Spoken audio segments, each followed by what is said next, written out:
नमस्कार मु सुजीत विषय आपको स्वागत करुच्ची एक नुआ भिडियो रे आम चैनल नुआ थे चैनल को सब्सक्राइब करी पाखे आस बेल आइकन देवे ऑल नोटिफिकेशन ऑन करेंगे एमती मजादार भिडियो देखा तो आज प्रभु गणेश ठाकुर आज दिन तो आज गणेश ठाकुर आज गणेश चतुर्थी तो मैं आशा करुच्ची कि प्रभु गणेश ठाकुर आप सब मन पूर्ण करेंगे और खुशी था प्रभु ठाकुर मोर ये नवेदन तो आम भिडियोटा देखूँ केमी लगे आम भिडियो को कमेंट मध्य जनवे और भिडियो को बहु मात्रा शेयर करूँ तो से गणेश ठाकुर मुझे डाक डाकुचे आप खुशी था सब खुशी रुहतु आमको एमती भल पाए दिखाँ पूर्व भिडियो जमी भल पाए भिडियो से भल पाए देवे तो रोचे चलो देखिए भिडियो केमी लगे और भिडियो मझे आस चलो देखिए भिडियो केमी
कृष्णं कदम्बमालिकं कृष्णं ध्यायते स्वाहा।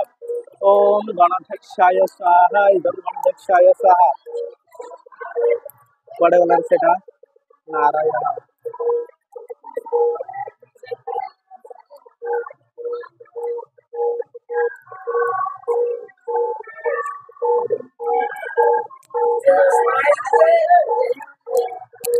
ओम गणेशाय स्वाहा। इदं गणेशाय।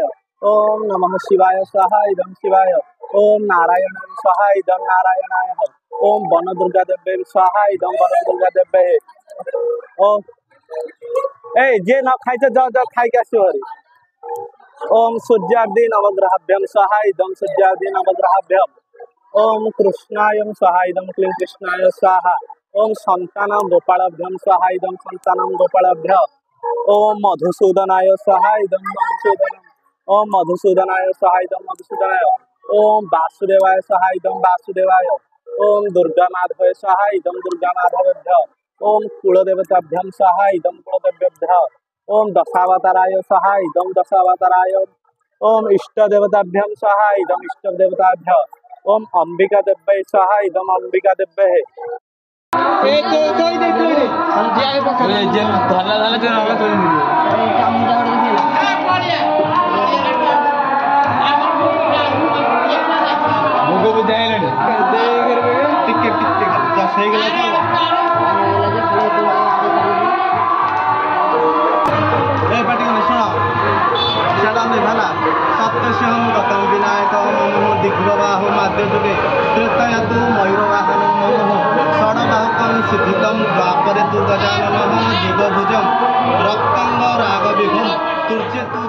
ମୁଁ ଆଶା କରୁଛି କି ଆଜି ଭିଡ଼ିଓଟା ଆପଣଙ୍କୁ ବହୁତ ଭଲ ଲାଗିଥିବ। ଯଦି ଭଲ ଲାଗେ ତ ଲାଇକ୍ କରିବେ, ସେୟାର କରିବେ ଏବଂ କମେଣ୍ଟ ମଧ୍ୟ ଜଣାଇବେ।